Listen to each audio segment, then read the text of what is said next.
Welcome to Academic Gain Tutorials.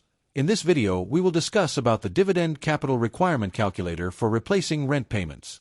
Dividend income may help cover regular living expenses such as rent, but reaching this goal requires a clear estimate of the investment capital needed. The required amount depends on monthly rent, annual income needs, expected dividend yield, taxes, portfolio quality, and the safety margin included in the plan. First, set the monthly rent target. In this example, the goal is to replace a monthly rent payment of $1,500 using dividend income.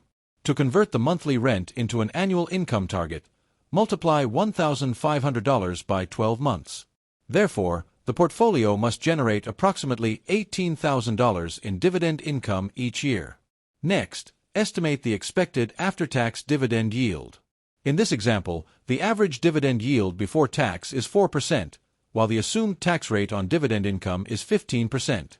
To calculate the after-tax yield, multiply the 4% dividend yield by 1 minus the 15% tax rate. This means 4% is multiplied by 85%. As a result, the estimated after-tax dividend yield is 3.4%.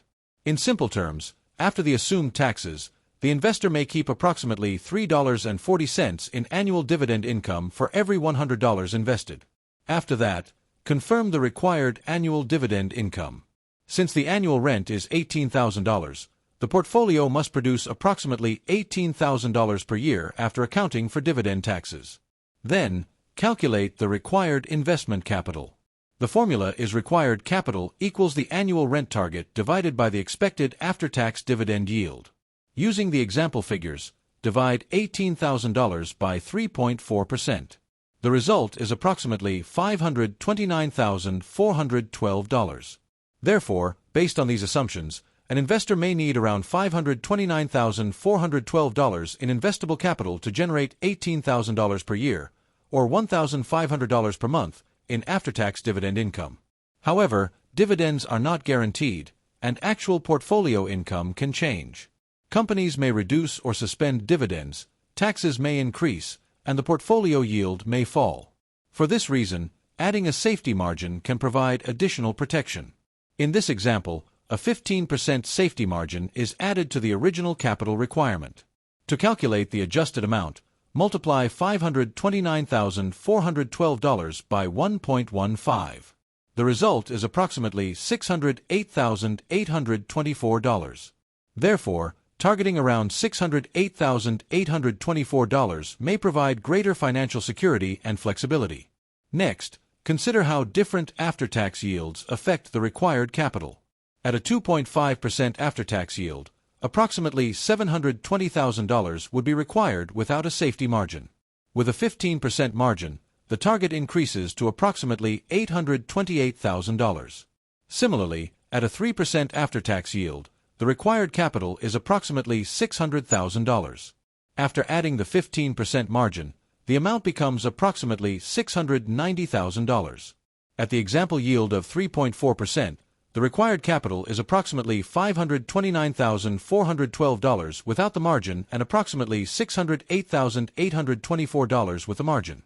On the other hand, at a 4% after-tax yield, approximately $450,000 would be required. Including the safety margin increases the amount to approximately $517,500. Furthermore, at a 5% after-tax yield, the required capital falls to approximately $360,000. With the 15% margin included, the adjusted target becomes approximately $414,000. These examples show that a higher after-tax yield can reduce the amount of investment capital required.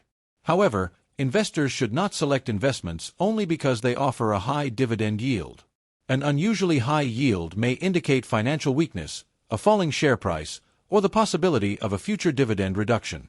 In contrast, higher taxes reduce the amount of dividend income the investor keeps. A lower after-tax yield means more capital is required to replace the same rent payment. At the same time, a larger safety margin increases the capital target, but it may reduce the risk of falling below the income goal.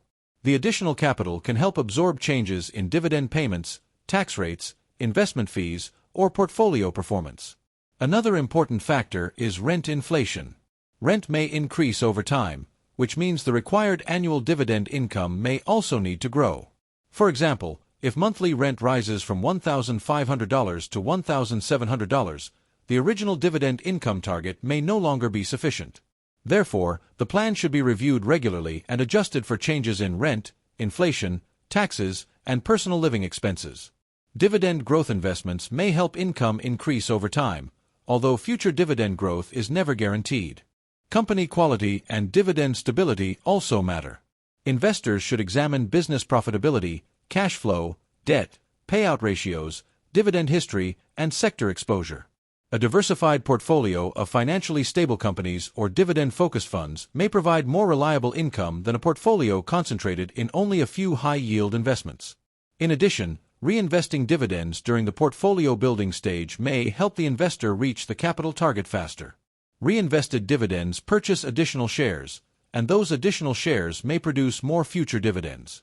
Over time, this can create a compounding effect.